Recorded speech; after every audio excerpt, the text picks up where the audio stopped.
April 11th, 1966.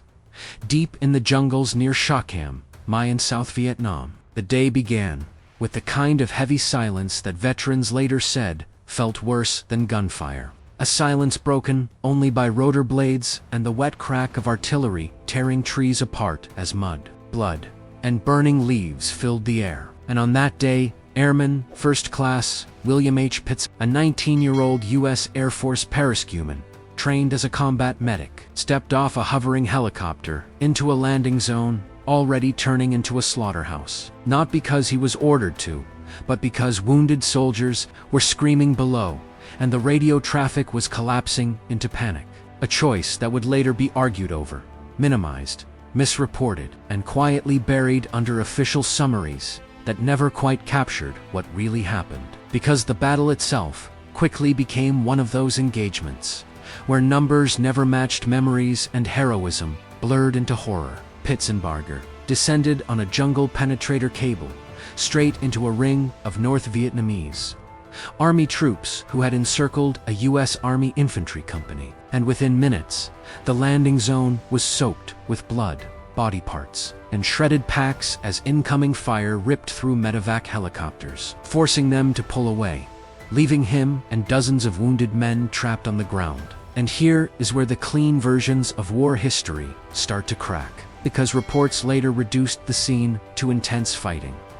But survivors described something closer to a nightmare, where wounded men begged to be shot to end the pain, where the smell of opened bodies mixed with cordite and rot, and where Pitsenbarger crawled from casualty to casualty under direct fire, applying tourniquets with hands slick from other men's blood, dragging soldiers twice his size by their web gear, while rounds snapped past his head and grenades thumped into the dirt close enough to lift bodies off the ground. Despite being offered extraction multiple times as helicopters briefly dipped back in, he refused to leave while others still lived. A decision that would later fuel controversy because some early after-action reports implied he could have been ordered to stay, while eyewitnesses insisted it was entirely voluntary. A discrepancy that mattered deeply to those who survived, because it changed the story from duty to sacrifice. As the battle stretched on for hours,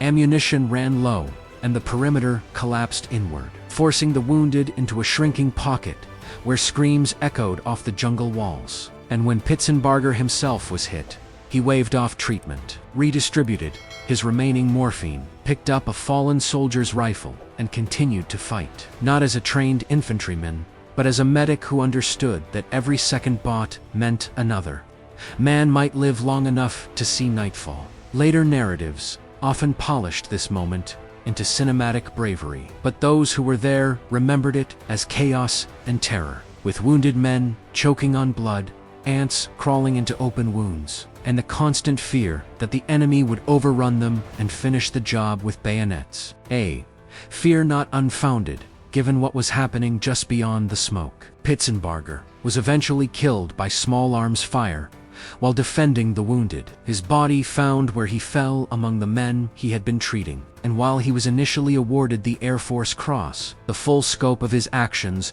remained trapped in classified reports, missing radio logs, and conflicting witness statements for decades, creating a strange historical gap where one of the most selfless acts of the Vietnam War lived half in legend and half in footnotes, until renewed investigations and survivor testimony finally led to his Medal of Honor being awarded posthumously on December 8, 2000, a delay that itself became part of the controversy, raising uncomfortable questions about how many stories like his were softened, delayed, or lost because they did not fit clean narratives of victory or strategy. This battle, often summarized as a failed extraction under heavy fire, was in reality a human endurance test that pushed men beyond physical and psychological limits, where a medic became the last line between life and obliteration, and where the true cost of war was measured, not in territory gained, but in how much pain